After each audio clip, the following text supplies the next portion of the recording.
মুখ্যমন্ত্ৰীয়ে কৈছে যে শংকৰ মাধৱ হ'ব, শংকৰ আজান বুলি যাতে আমি কোনেও নকওঁ। সেকুলাৰিজিম যিসকল লোক আছে তেওঁলোকে শংকৰ আজান কয়। মহাপুৰুষ শ্ৰীমন্ত শংকৰদেৱে চান খাইক শিষ্যত্ব দিছিলে, চান খা। এইটো হিমন্ত বিশ্ব শৰ্মাই বুৰঞ্জী আছিলে তেওঁৰ এখন তেওঁ এটা ছাবজেক্ট হিচাপে, গতিকে তেওঁ আকৌ বা ভালকৈ পঢ়া শুনা কৰি ল'বলৈ দিছোঁ। আৰু অসমৰ সমাজ জীৱনত আহোম ৰাজশাসন ব্যৱস্থাৰ সময়তো এই গোটেই কথা মানুহৰ মাজত সমন্বয়, সকলো জাতি জনগোষ্ঠীৰ একতাৰ যিবোৰ কথা এইবোৰ স্পষ্টকৈ উল্লেখ কৰিছে। গতিকে মই ভাবোঁ যে মুখ্যমন্ত্ৰী এইটো অতি সাম্প্ৰদায়িক মন্তব্য। অসমত শংকৰ আজানৰ এইখন অসম, শংকৰ আজানৰ অসম হৈয়ে থাকিব।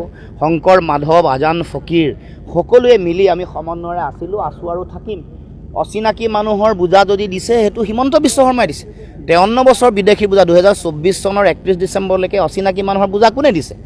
অসমত ৰাষ্ট্ৰীয় নাগৰিকপঞ্জী উন্নীতকৰণ নকৰিলে কোনে? বিজেপি দলটোৱে। অসম চুক্তিৰ 6 নম্বৰ দফা কিয় কাৰ্যকৰী কৰা নাই? কোনে নাই কৰা? হিমন্ত বিশ্ব শৰ্মাই নাই কৰা। গতিকে অবৈধ বিদেশীৰ বোজা জাপি দিয়া, বিদেশীৰ নাম চিনাক্তকৰণ কৰি বিতৰণ নকৰা কামটো কোনে? হিমন্ত বিশ্ব শৰ্মাই কৰিছে। 6 নম্বৰ দফা দিব লাগিছিলে, ৰাষ্ট্ৰীয় নাগৰিকপঞ্জী উন্নীতকৰণ কৰিব লাগিছিলে। এতিয়া 6 জনগোষ্ঠী জনজাতিকৰণো দিব নোৱাৰে। আমাৰ চাহ বাগিচাৰ যিসকল চাহ শ্ৰমিক আছে তেওঁলোকক মাটিও দিব নোৱাৰে। এনেকুৱা মাটি দিয়াৰ এনেকুৱা এখন আইন বনাই দিছে, তাত তেওঁলোকে এনেকুৱা লেকুনা এটা লগাই থৈ দিছে। কৈছে যে লোন যাৰ আছে, মডগ্ৰেজ যাৰ বাগানবোৰ আছে, লোন সকলোৰে আছে। সৰহসংখ্যক বাগানৰ মালিকৰ কাৰণ ব্যৱসায় চলাই থাকিবলৈ তেনেকৈয়ে চলায়।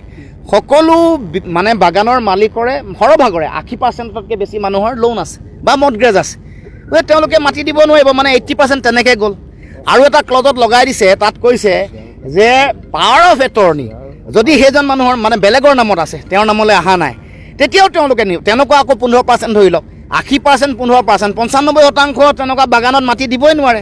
আৰু 5% মাটিৰ যিসকল মালিক আছে, যিসকলৰ নামত আছে নিজৰ, তেওঁলোকে কেছ দিবলৈ তেওঁৱে উদ্বুদ্ধ কৰিব, কাৰণ তাৰ মাজত তেওঁ আছে, তেওঁৰ পৰিবাৰো আছে, পত্নীও আছে।